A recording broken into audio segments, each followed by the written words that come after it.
분 중에서 또 이제 지금 문제가 발생하고 있는 게 아직 오지 않은 김학철 의원은 한 언론과의 인터뷰에서 국민을 레밍, 그러니까 설치류, 쥐의 일종이죠. 거기에 빗대서 논란인데 양 변호사 뭐라고 얘기한 겁니까? 그러니까 지금 세월호 때도 그렇고 국민들이 이상한 행동을 한다. 레밍 같다는데 저 레밍이라는 표현이 왜 문제가 되냐면 저 레밍이라는 설치류가 집단 자살을 합니다. 그래서 우두머리가 한때 잘못된 길로 물 같은 데 뛰어들게 되면 우르르 다 달려가서 다 같이 빠져 죽어버리거든요. 그러니까 지금 저 얘기는 뭐냐면 우리가 저거를 잘못됐다고 지적하는 국민들이 이상하다는 거예요. 누군가 하나가 언론에서 예를 들어서 문제를 제기하면 거기에 대해서 반성적 행동을 하고 각자 판단하는 게 아니라 그냥 우르르 뭐 어떻게 보면 여론재판, 인민재판하듯이 우리들을 이렇게 핍박하고 있다라는 식으로 지금 받아친 거거든요.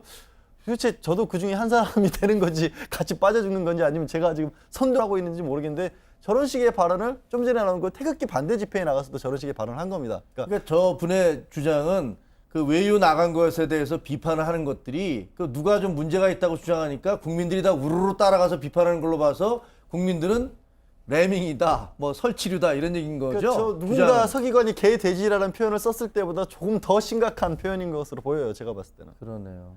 자, 그런데 이 김학철 의원 지난 2월 탄핵 반대 집회에서 막말을 해서 그때도 논란이 됐었는데요. 그 당시에도 동물의 비유를 했다고 합니다. 한번 들어보시죠. 개가 사람을 물면 어떻게 해야 됩니까?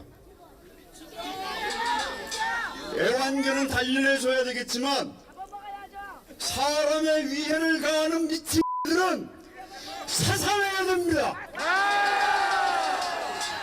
대한민국 국회 250마리의 위험한 X들이 있습니다.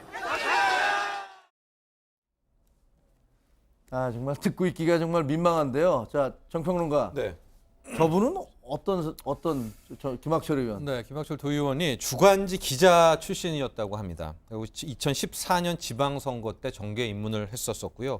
그 이전에 보면은 이명박 대통령 후보 당시에 캠프에 조직특보 했었었고 윤진식 충북지사 후보에 이제 대변인을 거치는 이런 경력들이 있었습니다. 아, 그러니까 지방의 그 잡지요? 잡지 기자? 그렇습니다. 주간지 기자. 주간지. 그러다 보니까 이제 뭐 정치권으로 들어가게 된 거군요. 네, 하고 뭐 역대 기록 중에 하나는 이제 에코폴리스라고 충주에서 좀 크게 알렸던 그런 대목이 있었다라고 하는데 당시에 이시종 충북지사 관련해서 이 에코폴리스 사업은 좀 안 된다라고 해서 계속해서 그 이시종 지사를 물고 늘어져서 이시종 저격수라는 별명도 있다라고 하는데 현재 도청 공무원들 사이에서는 글쎄요, 뭐 그닥 그렇게 이게 좀 뭐 좋은 의견을 나오는 것 같지는 않고 있습니다. 근데 저분이 아까 제가 레밍 얘기했던 이유가 만만한 게 지방의 의원이니까 이렇게 우리한테 만만하게 하는 게 아니냐. 왜 국회의원들 놔두고 우리한테만 이러느냐는 식으로 자기가 좀 억울하다는 건데 본인도 지금 지난번에 그 어떤 모임 가가지고 왜 지방의회 도의원들을 이렇게 대접을 못하느냐고 해서 그 가게 업주들한테 큰 소리를 쳐서 갑질을 했던 걸로도 한번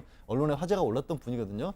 억울하다고 말할 게 아니라 도대체 누가 누구를 만만하게 보고 있는 건지 저는 그게 더 의외인데요. 탄핵에 찬성한 국회의원 250명을 뭐 미친 X라고 얘기를 했으니까 그게 얼마나 만만하게 보면 그 국회의원들 그렇게 얘기하는지 모르겠는데 하여튼 저분 이제 아직 안 들어왔는데요. 이제 들어오고 나서 어떻게 해명을 하는지 좀 지켜봐야 되겠습니다.